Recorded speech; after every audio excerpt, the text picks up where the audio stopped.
à tous et à toutes et bienvenue dans cette nouvelle rencontre d'endroit où aller, où ce soir, j'accueille Florence Noiville et Juliette Hirsch pour un livre qui est sorti le 28 octobre dernier qui s'appelle Après, 6 femmes pour un monde différent. Alors, bonsoir Florence, bonsoir Juliette, comment allez-vous? Bonsoir. Bonsoir Nathalie. Alors, la particularité, c'est que vous êtes mère et fille. Vous m'entendez bien là? Oui, on vous entend bien, mais je crois que comme on est très polis toutes les deux, on attend que l'autre parle la première. Bon. Alors, je vous reçois ce soir pour un livre. Alors, je ne sais pas si on peut dire que c'est un documentaire. En tout cas, c'est un livre très passionnant, très riche sur des femmes. Et j'ai trouvé que, alors, ces femmes ont un point commun, ce sont des femmes qui agissent. Est-ce que vous êtes d'accord avec cette mini-présentation avant qu'on rentre dans le vif du sujet? Absolument. Oui.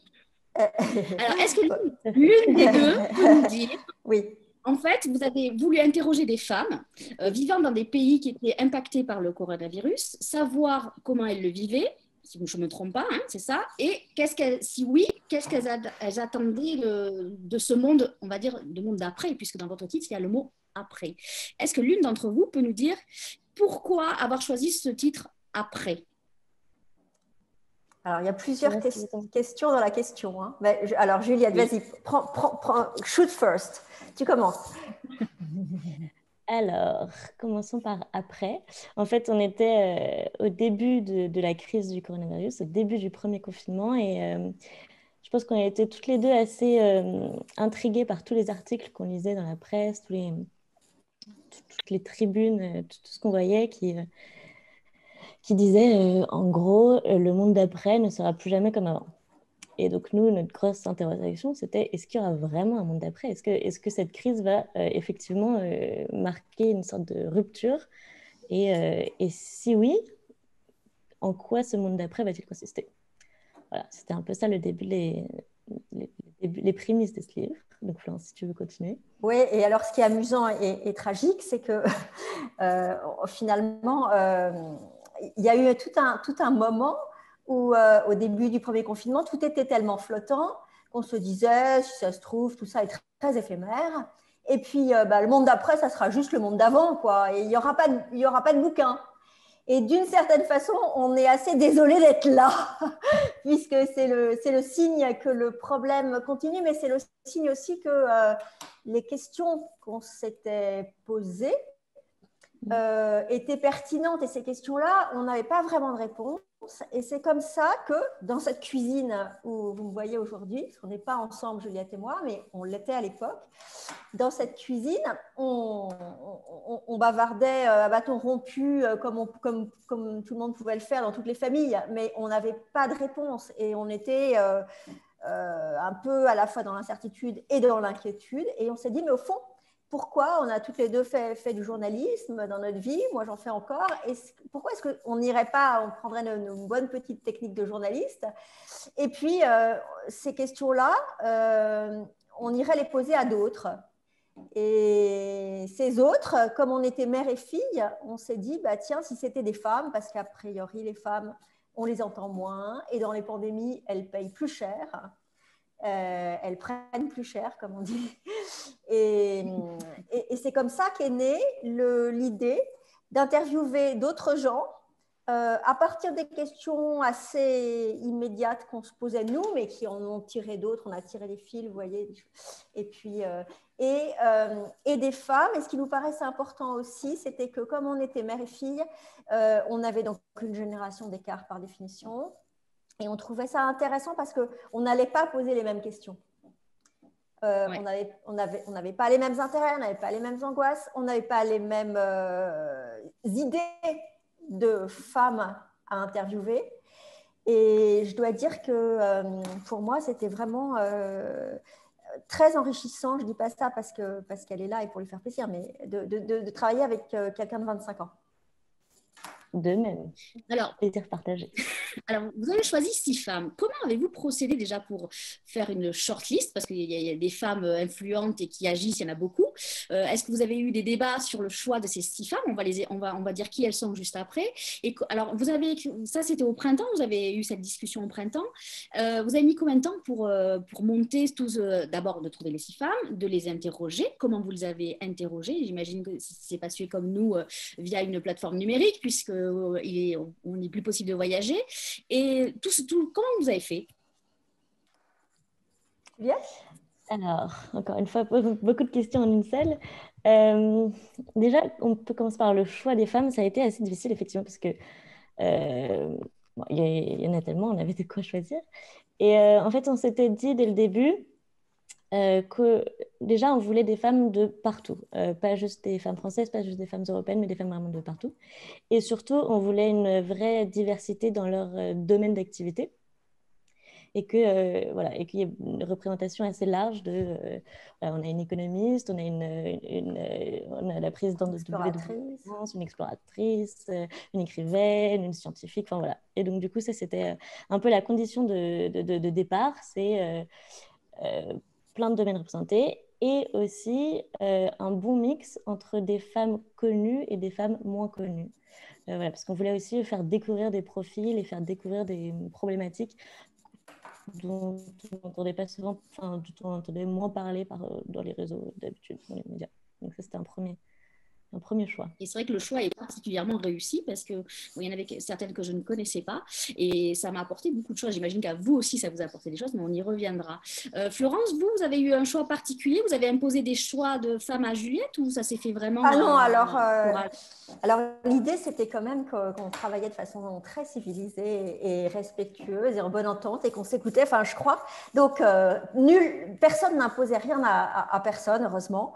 Même notre éditeur ne nous a pas imposé. En fait, on a été vraiment très, très, très, très libre. Et à la liste de critères que Juliette a énoncée, je crois on pourrait en rajouter 2. Le premier, vous l'avez dit, Nathalie, en fait, elles sont toutes des femmes qui font des choses ou qui ont fait des choses assez exceptionnelles dans des circonstances difficiles. Et c'était ça qui nous intéressait, c'est-à-dire qu'elles, connues ou pas, elles avaient réussi à se dresser pour résister, et pas seulement par des belles paroles ou avec des théories ou avec des « je vais vous expliquer », des « yaka faucon », etc. Elles avaient fait des choses. Et des choses que nous, on admirait, évidemment, et qui demandaient du courage et de la persévérance et de la force. Et puis, la deuxième chose, peut-être, ça c'est plus du point de vue de la forme, on ne leur a pas envoyé les questions. D'abord, on a été étonnés parce qu'on en a pris des quand même super connus. D'autres moins connus, effectivement, Juliette le disait, mais il y en a qui sont quand même des stars internationales. Et on se disait, elles vont nous renvoyer dans nos cordes, elles vont nous dire, vous êtes gentilles, mais vous, les petites Françaises, vous savez, moi, à Seattle, on a d'autres chats à fouetter. Et en fait, elles ont joué le jeu. Et peut-être que, d'ailleurs, une partie des questions qu'on se posait, elles se les posaient aussi d'une façon différente. Mais elles ont aussi joué le jeu du point de vue formel, c'est-à-dire qu'elles ne nous ont pas dit oh là là, je veux que mon interview soit absolument parfaite, calibrée, envoyez-moi les questions, je vais réfléchir, etc. Non, et c'est ça qui était sympa, c'est qu'elles sont dans l'échange spontané, vous voyez, comme on est là maintenant, et c'était pas préparé.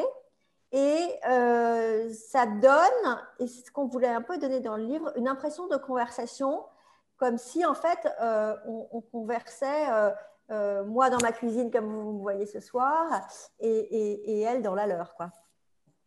Mais c'est particulièrement réussi parce que c'est ce sentiment-là qu'on a à la lecture, que tout est détendu, qu'il n'y a pas que rien n'est contrôlé et que c'est dans la spontanéité, complètement, je trouve. En fait, c'est complètement réussi. Merci. Mais on voulait de la parole vraie, parce que tout le monde a l'habitude de la parole stéréotypée, des choses qu'il faut dire, que les journalistes attendent. Et du coup, on voulait vraiment de la chair, quoi, que ça vienne d'elle. Alors, vous en avez choisi 6. Est-ce que vous aviez prévu de faire, j'ai envie de dire, une équipe bis au cas où les 6 premières que vous aviez choisies refusent de répondre à vos questions? Ou toutes, elles ont répondu spontanément oui, on le fait. On a eu pas mal de chance parce qu'on a eu des oui à nos premiers choix.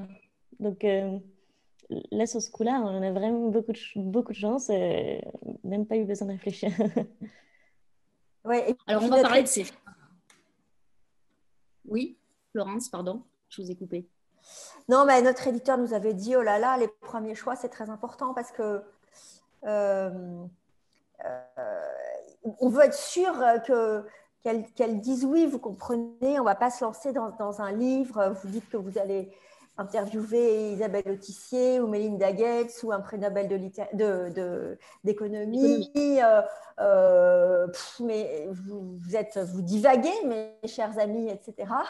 Et en fait, on était nous-mêmes étonnés, comme je l'ai dit, mais elles ont dit oui. Et du coup, en fait, ça fait un effet de boule de neige parce qu'après, quand vous voyez ce que je veux dire, des gens intéressants disent oui, les autres disent oui plus facilement. Donc, effectivement, comme dit Juliette, on a eu de la chance d'avoir des oui à nos premiers choix. Alors, ces femmes, il y a Isabelle Autissier, comme vous voulez le dire, qui est navigatrice et présidente du WWF, la branche française. Il y a Esther Duflo, donc, qui est prix Nobel d'économie et spécialiste de la pauvreté dans le monde, si je ne me trompe pas.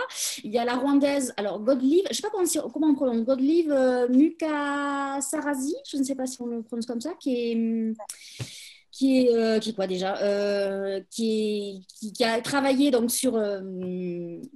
c'est assez surprenant, elle. Elle m'a beaucoup touchée dans ses réponses. Ça, c'est sympa, parce que nous aussi, elle nous a beaucoup touchés. Beaucoup d'émotions dans ses réponses et on en reviendra après. Il y a la généticienne brésilienne Mayana Zatz et la philanthrope Melinda Gates, donc qui est la femme de Bill Gates, parce que moi au début je me dis mais qui est Melinda Gates? Et j'ai pas tout de suite fait le rapprochement avec Bill Gates. Donc ça c'était intéressant aussi parce que... Et j'ai oublié, il y a surtout Fang Fang, la romancière chinoise, et là aussi c'était très surprenant et très touchant tout ce qu'elle a dit et très important.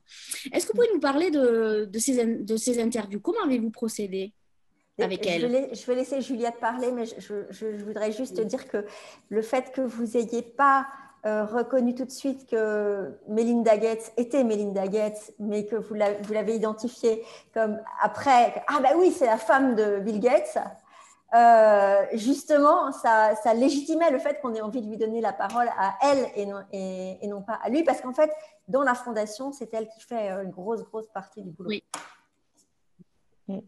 Alors, Juliette, ces femmes, est-ce qu'il y a une préférence pour une des interviews ou pas? Ou elles vous ont toutes touchées? Bon, elles sont toutes touchantes, hein, c'est sûr, mais il y en a particulièrement qui sont... C'est dur à dire. Oui, une préférence, c'est dur à dire. Mais c'est vrai qu'il y en a qui nous ont... Enfin, en tout cas, moi, qui m'ont particulièrement émue, je pense. Et y compris celle de Godelieve Mukasarasi, justement, dont vous parliez. Parce que c'est vrai qu'en fait... déjà, elle parlait d'un sujet très sensible et très dur, donc du génocide rwandais et de son expérience du génocide rwandais. Et elle en parlait d'une façon tellement... elle avait un sourire communicatif et elle riait d'une façon incroyable. Et en pleine interview, elle s'est mise à nous chanter un chant rwandais qu'elle utilisait dans son organisation qui aide les femmes rescapées du génocide. Et c'est vrai que moi, elle m'a laissé un souvenir assez impérissable. Ce qui est fort, c'est qu'elle dit que pour elle, l'après, finalement, c'est l'après-génocide. C'est très fort ce qu'elle dit. Et aussi, elle parle de la notion de paix, alors, en disant que pour faire la paix, il faut d'abord faire la paix avec soi-même. Se réconcilier avec soi-même. C'était assez fort. Et on sentait justement une plénitude et une sérénité dans ses propos qui étaient assez incroyables. Enfin, moi, j'ai trouvé que ça se ressentait beaucoup. Je ne sais pas si ça vous a interpellé, mais c'était quand même énorme. Moi, je l'aime beaucoup aussi parce que il y a certaines des femmes qui donnent des raisons d'espérer qui sont fondées sur des choses très concrètes. Par exemple, une découverte scientifique ou par exemple une statistique qui montre que telle maladie recule dans le monde de façon radicale, etc. Mais elle est à la fois dans le très concret, elle a sauvé des femmes du désespoir, mais aussi dans quelque chose de plus spirituel. Et je pense que pour ça qu'elle nous touche toutes à ce point-là, peut-être plus que les autres, mais les autres sont aussi très, très, très fortes. Mais c'est que peut-être, enfin moi j'ai trouvé qu'elle disait, il n'y avait plus de colère, plus de révolte. Elle prenait ce qui était arrivé comme une espèce de chose qui vous tombe dessus, et elle était capable de l'accueillir en se disant il faut tirer le meilleur parti humain de cette situation. Et il y a ce côté d'accepter avec humilité. Et quand elle racontait que ce n'était pas toujours facile, évidemment, et quand elle était en colère, parce qu'elle a perdu sa fille et son mari, enfin, sa vie est atroce, elle la raconte un peu, mais c'est pas, elle ne la raconte pas du tout tragiquement. Elle disait que quand elle était en colère, ce qui lui arrivait, elle va devant une petite rivière, et puis elle jette des brindilles dans le courant de l'eau qui passe, et ça l'aide à prendre du recul. Alors, il y a un côté héraclite, etc. Mais il y a aussi un côté un peu oriental, c'est-à-dire je me fonds dans la nature, je sais que je suis moi-même une petite brindille et que je m'en irai avec l'eau qui passe. Alors, moi, les deux témoignages, j'ai trouvé très surprenants, mais est-ce que ça vient de la fonction de ces femmes? C'est celle de la généticienne brésilienne et d'Esther Duflo, qui, elles, sont pleines d'espoir, finalement. Alors, est-ce que c'est lié à leur métier, puisqu'il y en a une qui était généticienne, qui a travaillé sur le virus Zika, donc elle croit, elle pense que le monde d'après, ça va aller bien. Et Esther Duflo, c'est pareil, elle parle elle oppose la société du bien-être et la société de consommation, et elle dit qu'il y aura un monde d'après. C'est quand même très surprenant, leur réaction, je trouve. C'est vrai qu'en se Est-ce que j'ai lançant fait dans une bonne analyse? Très bonne, tout à fait. Non, mais c'est exactement ça. Nous, je me souviens qu'en se lançant dans ces deux interviews de Esther Duflo et de Maya Nazat, on ne savait pas tout à fait à quoi s'attendre. Déjà probablement parce que le sujet de Maya Nazat, enfin la génétique, on ne s'y connaît pas très très bien toutes les deux, et donc du coup, on ne savait pas où ça pouvait nous mener. Et aussi parce que c'est vrai que c'était des sujets peut-être un peu plus, où il était peut-être plus dur d'être optimiste justement.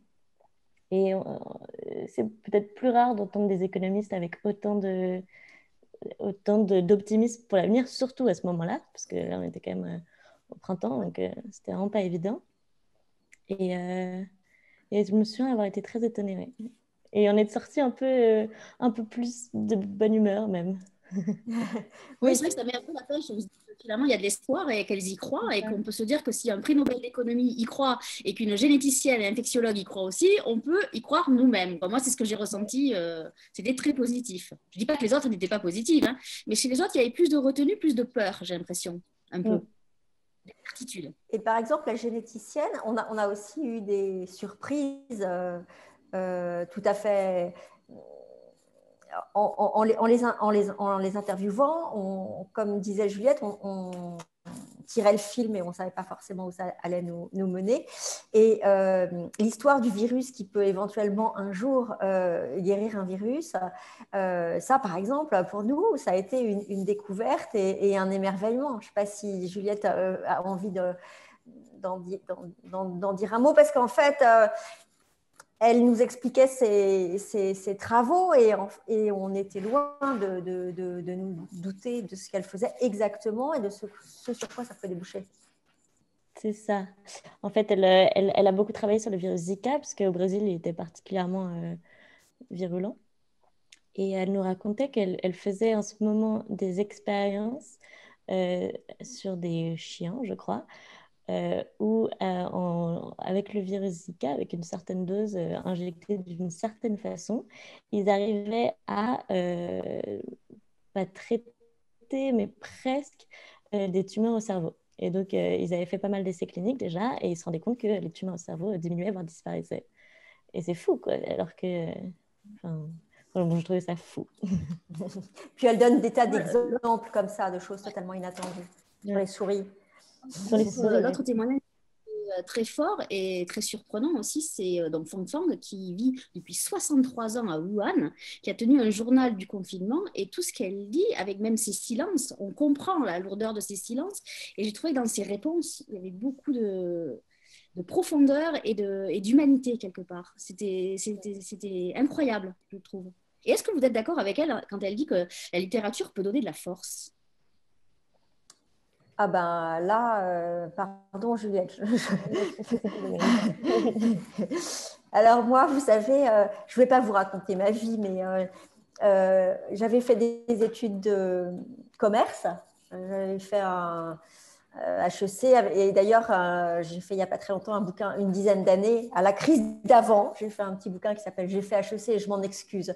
Parce que je me disais que c'était un modèle économique qui nous menait nulle part, sinon à une espèce de catastrophe. Enfin, peut-être que le mot est un peu fort, mais disons à une impasse à la fois économique, écologique, du point de vue du bien-être, du point de vue de l'égalité homme-femme, tout ça n'était pas du tout satisfaisant. Et donc, j'ai tout plaqué, je faisais de la finance, j'ai tout arrêté pour faire de la littérature. D'abord parler de celle des autres dans un journal et puis ensuite essayer d'en faire un peu moi-même. Et si ça donne de la force, en tout cas, ça donne du sens. Alors, ça ne donne pas de la force naïvement, comme les feel-good books qu'on peut trouver, et contre lesquels j'ai évidemment rien du tout. Mais ça donne du sens dans la mesure où c'est un peu... Ça rejoint un peu l'effort qu'on a fait là, ça remet les choses en perspective. Ça vous dit, votre après, vous, c'est l'après d'un virus qui a duré 1 an, mais nous, c'est l'après d'un génocide qui a duré des années et où des voisins s'entretuaient. Enfin, ça permet de prendre du champ et de mieux comprendre et de ressentir surtout. C'est une autre façon d'être dans la vie, je pense, qui passe par les sens, par la mémoire, par ce qu'on ne ressent pas cérébralement. Si vous voyez, c'est peut-être pas un texte littéraire, mais si le texte de Godelieve vous a touché, nous a touché, c'est peut-être justement qu'il ne s'adresse pas seulement au cerveau, en fait. Il ne s'adresse pas seulement à nos intelligences, ou alors il s'adresse à nos intelligences sensibles. Et c'est ce que fait la littérature. Elle nous fait comprendre, toucher du doigt par d'autres moyens. Alors, Melinda Gates, elle a été beaucoup plus sur la condition des femmes et sur le travail. Et j'ai retenu cette phrase où elle dit, dans l'après-Covid, les femmes seront les architectes d'un monde nouveau.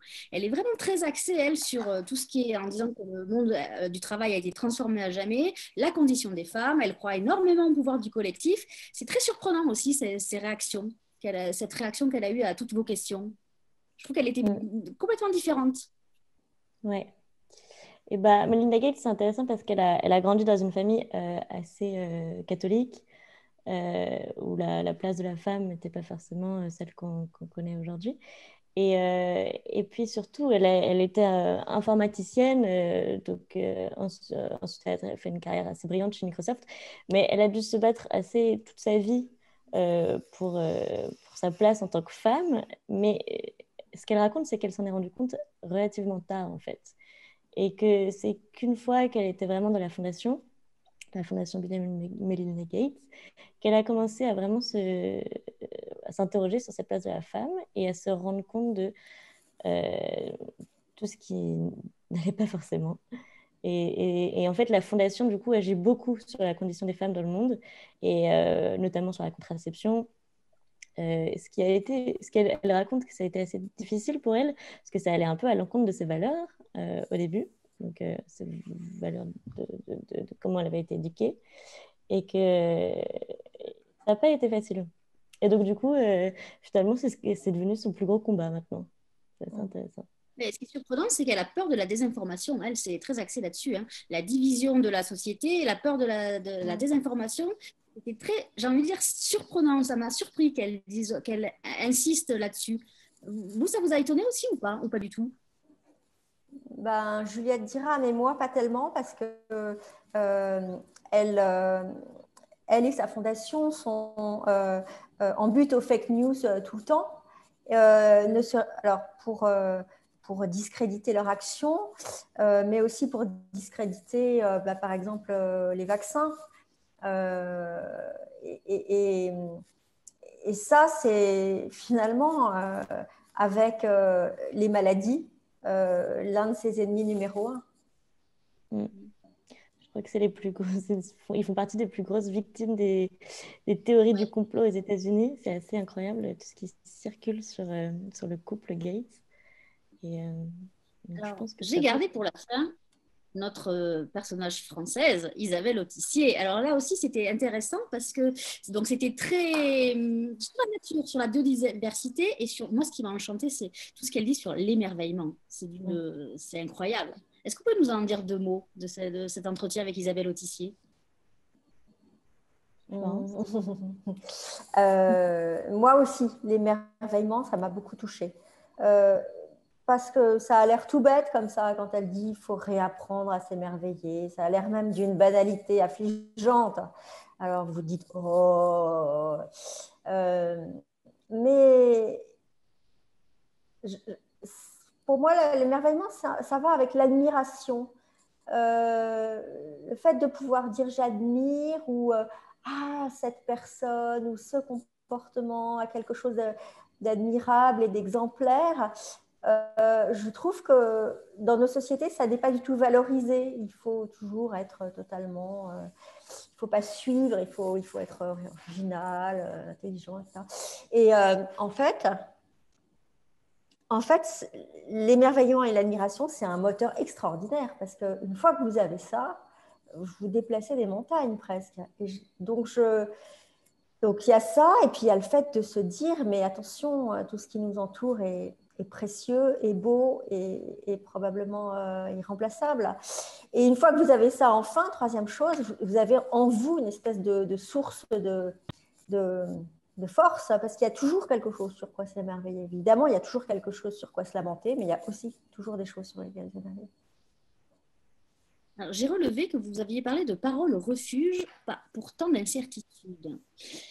Qu'est-ce que ça veut dire exactement les paroles refuge et qu'est-ce qu'elles vous ont apporté à vous, personnellement, ces paroles refuge?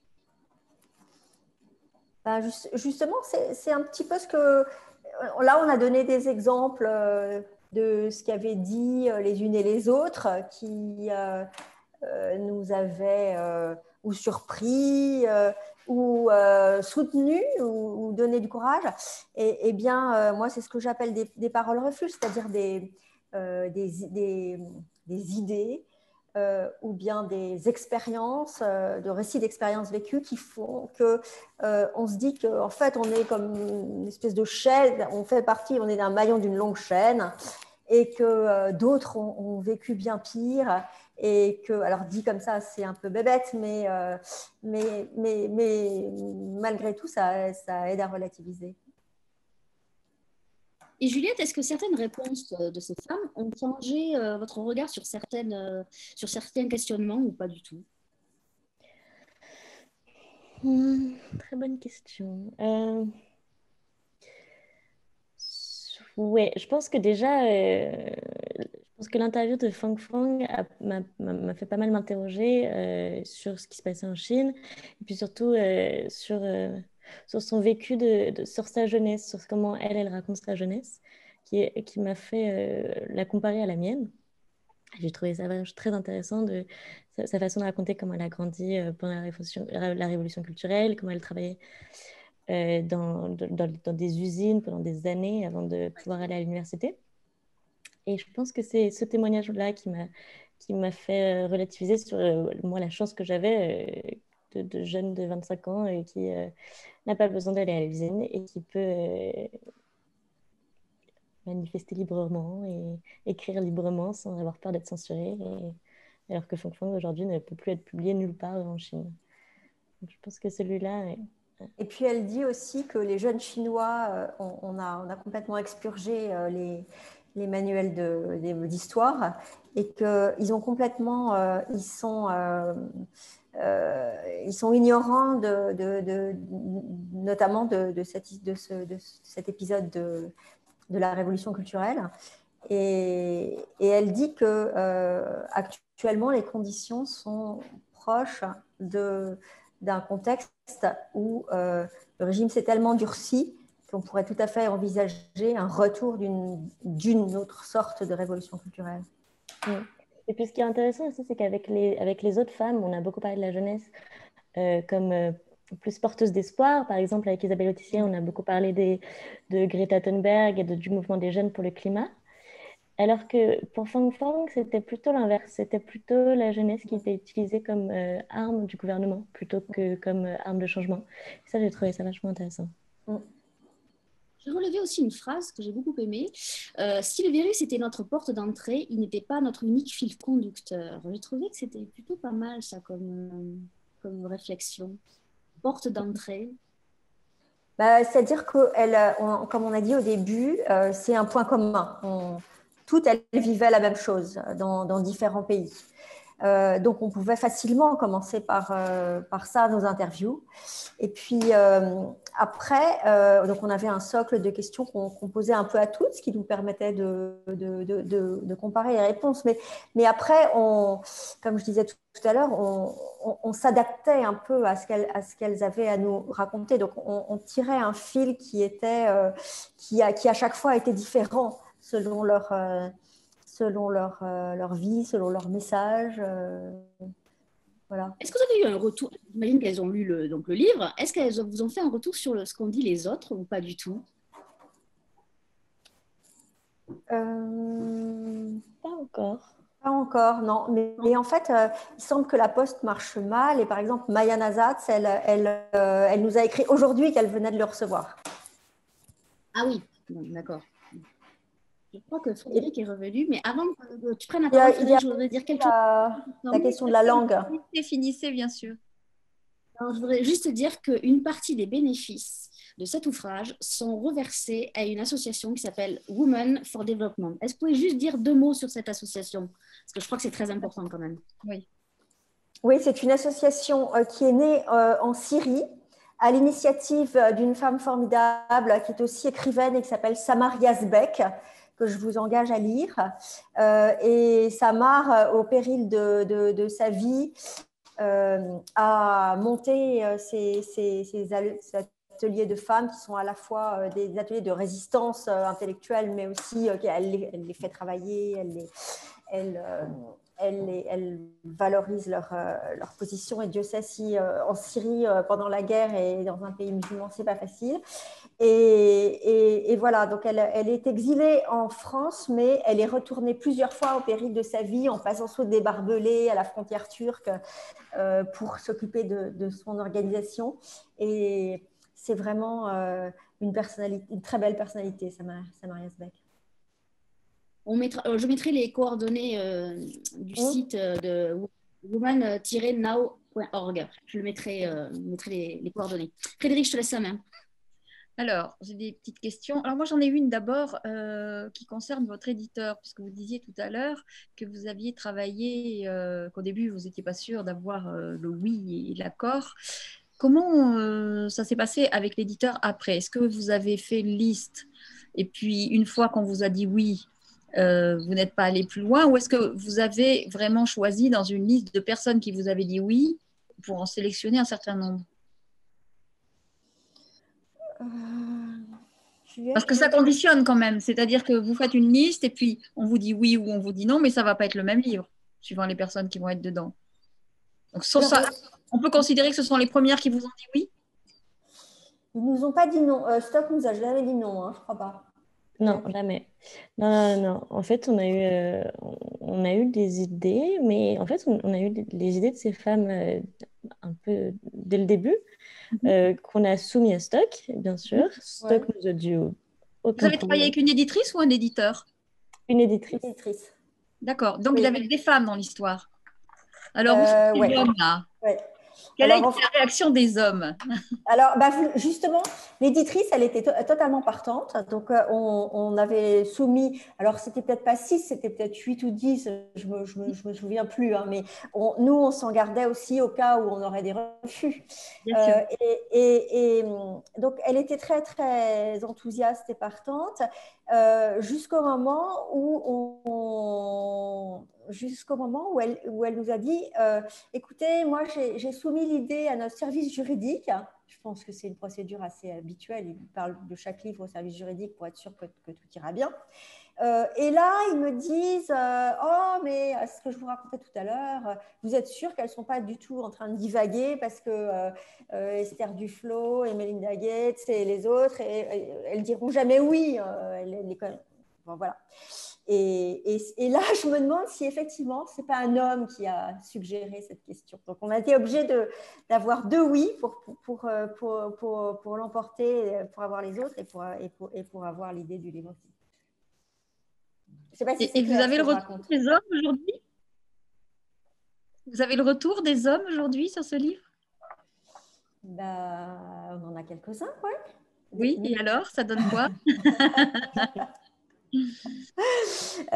Non, mais les hommes aujourd'hui, ils ne peuvent plus dire qu'ils sont contre. Ils peuvent plus dire...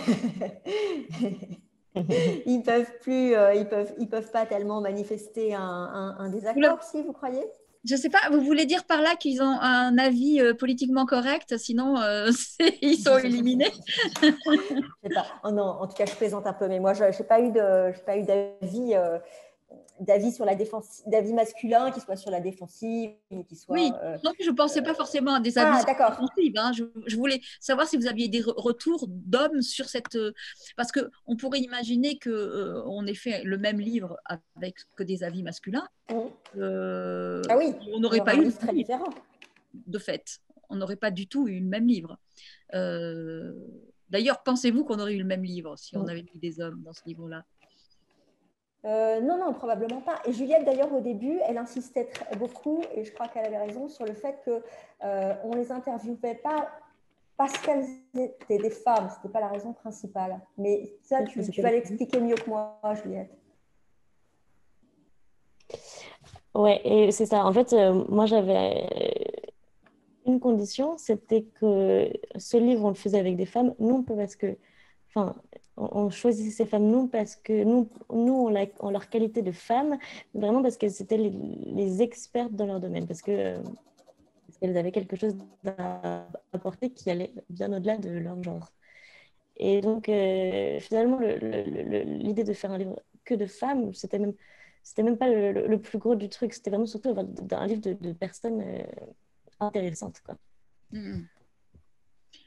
Pacha Strasbourg nous demande, avez-vous été recommandé par quelqu'un pour franchir les filtres de prise de contact direct ou par votre éditrice? Comment avez-vous partagé le travail entre vous deux?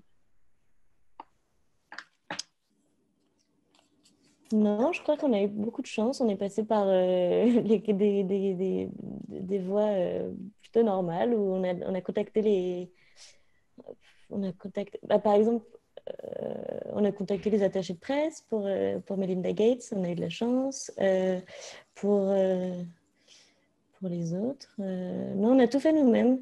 Franchement, on leur a expliqué notre projet, on leur a expliqué pourquoi elles nous intéressaient particulièrement et apparemment, ça a marché. Alors, l'honnêteté nous oblige à dire quand même qu'il y a 2 femmes parmi les 6 qui sont des auteurs stock. Donc là, effectivement, ça nous a facilité les choses parce que Stock nous a mis en contact et a dit qu'on était des auteurs a priori sérieuses. Voilà. Alors, Thomas voudrait savoir si ça vous a changé dans votre rapport toutes les deux. Si faire ce travail ensemble vous a apporté quelque chose. Voilà. Entre nous deux? Oui. Entre Question difficile. Oui, moi, j'ai très admiratif parce que c'est la première fois que... j'entends travailler. On ne vous entend plus. J'ai l'impression qu'on vous entend mal. Oui, on vous entend là. Allez-y. Moi, j'ai été assez admirative de Florence parce que je n'avais jamais travaillé avec elle avant. Et du coup,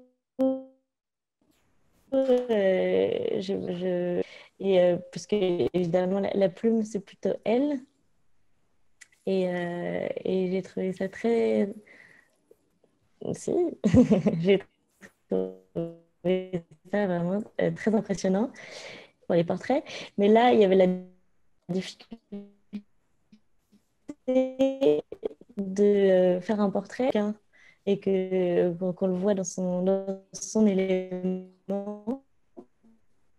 Et là, j'ai trouvé que Florence, tu maîtrisais très bien tu arrivais très bien à le faire sentir comme si on était avec ces femmes et qu'on était dans leur cuisine, justement. Alors ça, c'est la cuisine de l'écriture, mais avant, il fallait les trouver, ces femmes. Et toi, tu as quand même... tu vois, moi, sans toi, j'aurais jamais fait la connaissance de Godelieve Moukassarasi, et Dieu sait si c'était important. Et Mayana, et après les autres, je les connaissais aussi. Mais en tout cas, c'est ces deux-là. Et je crois que c'est parmi les deux plus fortes interviews qu'on ait récoltées. Mais la deuxième chose aussi, c'est que quand on est mère, on a toujours tendance à voir son enfant comme un enfant. Et en plus, là, on parle de mère-fille, mais moi, j'en ai 3 des filles. Donc, Juliette, c'est la plus jeune. Donc, ça restait toujours ma petite fille. Et là, tout à coup, j'ai vu une jeune femme qui appelait Seattle en anglais et qui faisait l'interview comme ça dans un américain absolument fluent. Enfin, en gros, je l'ai vue assurée sur le fond et sur la forme. Et voilà, je pense que ça fait partie du déclic où le parent se dit waouh, mon enfant, c'est vraiment un adulte et voilà, on la voit. En plus, je la voyais se lancer dans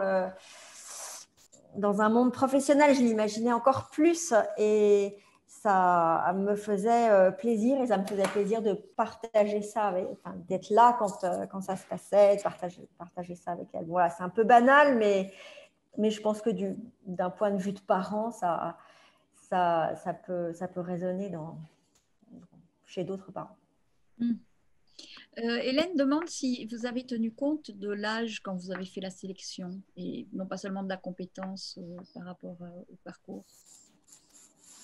On s'est posé la question à un moment de savoir s'il fallait vraiment... Parce que vous appartenez vous-même à 2 générations différentes. Donc, vous aviez 2 points de vue différents, finalement. C'est vrai. Ouais. La plus jeune qu'on voulait faire, c'était Malala, mais elle passait des examens ou des concours. Enfin, elle n'était pas contre, mais il fallait attendre 3 mois, quoi. Donc, on n'a pas pu attendre. Il y a également Nicole qui voudrait savoir, est-ce que vous avez envisagé à un moment, parce que là, on est dans le monde d'après avec des femmes qui ont quand même une certaine visibilité, c'est pas n'importe quelle femme, on va dire. Est-ce que vous avez envisagé à un moment de prendre des anonymes, des femmes qui sont plus, je dirais, une indienne d'un village, voilà, des femmes qui sont vraiment dans l'anonymat et qui sont dans le quotidien? Ou est-ce que ça n'était pas du tout de votre projet? Ah si, moi je trouve que ça serait super intéressant. Et ça sera le tome 2. C'est ça, voilà. En fait, merci Nicole. On vous remerciera à la fin du bouquin. Non, mais c'est vrai que... Non, c'est vrai que ça serait très intéressant. Parce qu'il y a quelque chose qui se passe, on le voit quand on voit des reportages avec Vandana Shiva, qu'on la suit en Inde, etc. Tout d'un coup, il y a ces vieilles femmes qui sont des espèces de sages comme ça, et qui délivrent une parole. On le voit aussi chez les Indiens Kogi. Donc, c'est différent, disons. Mais ça se pose, si on part du monde d'après, ça se pose évidemment d'aller vers la majorité. Mais vous avez prononcé le mot-clé, vous avez dit force de la parole. Et la force de la parole, en fait, elle est décisive, mais elle appartient pas aux vieux plutôt qu'aux jeunes, ou elle appartient pas aux connus plutôt qu'aux inconnus, ou elle appartient pas aux voilà. Elle est, on peut pas savoir comment elle est distribuée cette force de la parole. Elle peut et du coup nous, on a aussi écarté des gens très connus et dont on pensait qu'elles n'avaient rien à dire, ou qu'elles elles étaient très sympathiques, mais elles n'iraient pas tellement plus loin que, vous voyez ce que je veux dire. Et on a déjà fait cette sélection sur la force de la parole, mais 1000 fois d'accord avec vous, la force de la parole, elle peut être tout à fait aussi édifiante chez des femmes dont le nom ne dirait rien à personne. Alors après, est-ce que l'éditeur voudra faire un livre avec 6 inconnus? Ça serait un bon test. Mais là, effectivement, tout reposera sur l'intensité de ce qu'elles diront et le talent avec lequel on serait ou pas capable de recueillir. Oui, bien sûr. Je n'ai plus de questions, si ce n'est que c'est toujours une grande émotion quand on reçoit deux auteurs, mais qui sont dans un travail mère-fille, parce que c'est un lien particulier, c'est une façon de travailler particulière. Moi, j'avais interrogé déjà mère-fils. Nicolas Détienne-Dorve et sa mère qui avaient fait un polar ensemble, et c'est toujours intéressant parce qu'effectivement il y a cette découverte de voir l'autre qui est son enfant ou son parent totalement autrement. Donc voilà, je vous remercie beaucoup pour votre participation aux rencontres Un endroit où aller. Nathalie, je te laisse la main pour annoncer. Moi, je vais juste vous partager la couverture parce que je voudrais qu'on voit la voit. C'est important. Voilà le livre. Et je voudrais dire qu'à tous nos amis lecteurs qui n'ont pas encore fait l'achat de ce livre, qu'il faut absolument le faire parce que c'est vraiment extraordinaire. Tous ces 6 témoignages sont d'une force et d'une richesse incroyable. Donc, ça s'appelle Après, 6 femmes pour un monde différent, donc de Juliette Hirsch et Florence Noisville, aux éditions Stock. C'est sur toutes les tables de librairie, donc les librairies sont ouvertes, vous pouvez y aller. Vous pouvez aussi l'acheter sur notre site. Je remettrai les coordonnées de Women for Development parce que la moitié des bénéfices, je ne sais pas si c'est vrai, mais une partie des bénéfices de cet ouvrage sont reversés à cette association, donc ça c'est très important. Avant de vous laisser le mot de la fin, mesdames, je vais dire que demain, on se retrouvera à 19h pour une rencontre spéciale Être beau avec Frédéric de Gelt et la photographe Astrid Di Crolla-Lanza pour Être beau, un livre qui est devenu exposition. En tout cas, moi, je vous remercie vraiment d'avoir été là avec nous ce soir pour évoquer ces 6 femmes, votre merveilleux livre, parce que j'ai passé vraiment un bon moment de lecture. Ça m'a vraiment cueilli par moments. Merci de les avoir interrogés pour nous quelque part et d'avoir si bien retranscrit leurs sentiments. Donc, je vous laisse le mot de la fin, mesdames. Merci beaucoup. Le mot de la fin, c'est... Florence, tu veux pas y aller? Non, moi, le mot, c'est merci, merci, merci. Donc, c'est 3 fois le même mot, mais un pour Nathalie, un pour Frédéric et un pour la jeune femme qu'on a vue tout à l'heure. Et puis, si ce livre a réussi à créer un peu d'espoir dans la tempête, c'était le but qu'on poursuivait d'abord pour nous-mêmes, très égoïstement, et puis ensuite pour tous nos lecteurs et nos lectrices. Juliette, un dernier mot? Un dernier mot. Si ces témoignages, c'est vrai, font aussi plaisir qu'ils nous ont fait plaisir à nous, ce sera tout réussi. Nous, on a très envie d'aller au Rwanda, par exemple, depuis. Oui, je pense que tout le monde va vouloir y aller après ça. Parce que c'est très frustrant, en fait, de faire des interviews par Zoom. Moi, ça ne m'était jamais arrivé. J'ai la chance d'être envoyée par mon journal pour voir les gens en chair et en os. Alors, beaucoup plus facile de créer une intimité, une ambiance, une confiance. Et là, il est passé tellement de choses sur ce Zoom de Godelieve, qui veut dire d'ailleurs en flamand qui aime Dieu ou qui est aimé de Dieu. Qu'on s'est dit qu'il fallait absolument, maintenant qu'on les avait vus, faire leur connaissance en vrai. C'est vrai qu'on a énormément appris en écrivant ce livre. Enfin, en tout cas, moi, j'ai beaucoup appris et c'était très enrichissant. Parfait. Mesdames, je vous souhaite une belle soirée et j'espère à bientôt dans la vraie vie, j'ai envie de dire, mais la vraie vie, c'est un peu idiot ce que je dis, mais bientôt, j'espère. Bonne soirée et amis lecteurs, à demain.